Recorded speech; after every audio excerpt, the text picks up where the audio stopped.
Justin, we obviously want sanctions to hurt the Russian economy, but is there a risk of damaging our own recovery?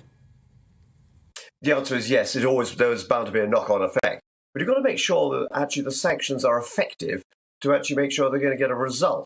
Unfortunately, what we're seeing at the moment is they're reasonable, but they haven't really gone to the nub of it. If you really want to hurt Russia properly, I think it was most recently, it was actually Garry Kasparov who was saying, you want to deal with my fellow Russians and give them some pain, follow the money. And there is a foul smell of rotten money in London. And the way you actually do it is actually not through SWIFT, which is what we've been talking about. SWIFT is just a messaging system. Back in 1973, it was what we now call email. It's a message from one bank to another bank.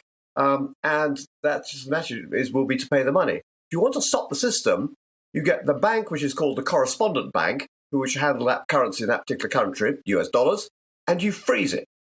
Once you've frozen that correspondent bank, no money moves at all. 80% of Russian transactions, in terms of international transactions, are in dollars. And if you cut that down, that means 80% of their financial transactions get stuck. Now you've got a country which will be fast running out of money. Obviously, though, the other side of that is, particularly Germany, I want to pay for my gas, please, because I need the gas. And so it will impact on us. So every economy will be affected by it. It is inevitable. Because remember also, the one word that runs an economy is confidence.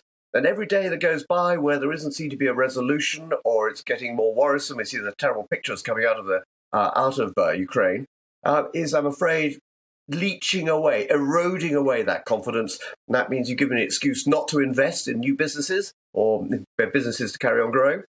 You've persuaded me to maybe not spend quite as much. All those elements, maybe not going to move house, all of those things which we would take for granted and keep the velocity, the speed of money running through the economy.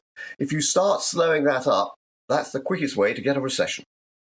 Justin, presumably sanctions are only really effective if they're applied internationally and everybody's doing the same thing. Otherwise, that creates just a loophole. How hard will these sanctions that have already been announced hurt Putin's supporters? Yeah, the trouble is, by dealing with individuals, they've known that they're going to be targets for some time. So, if nothing else, just for taxation reasons. But they'll be covered. You won't find their names. There are not going to be a list of bank accounts saying, oh, look, there's another Russian here. The effect on most of us in terms of these sanctions like this, or better money laundering checkups, means that you and I try and open a bank account these days. It takes forever. You almost have to go leave your child in custody for them to have some security. So it's actually almost worked the wrong way. You need to keep it simple and operating internationally. And that's why the banking system, with this issue of correspondent banks, is the way to go about it. If you just got rid of this thing called SWIFT and they kicked them out of it, they'd revert back to what we used to do before. When I was working in Uganda, we used to have a lovely old thing called a telex machine. You remember those wretched machines that gave you the Saturday football results on Grandstand or whatever it was? Well, that's what we used to actually message each other's banks, and then they'd make the payment. SWIFT is just an automated version of it.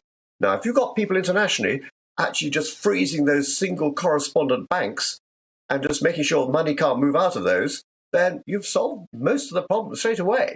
And you don't necessarily have to go through the tedious issue of trying to identify where all these people are, where they're living, what their assets are. Although I do find it rather strange going down to that well-known footballing centre, Bournemouth, and suddenly find that Bournemouth Football Club's got a Russian flag flying outside it. Does make suspicious. I would have thought Bournemouth wasn't a natural target area for Russians, but nonetheless, that was another way of bringing money into the country. Not money laundering, I'm sure it's perfectly clean.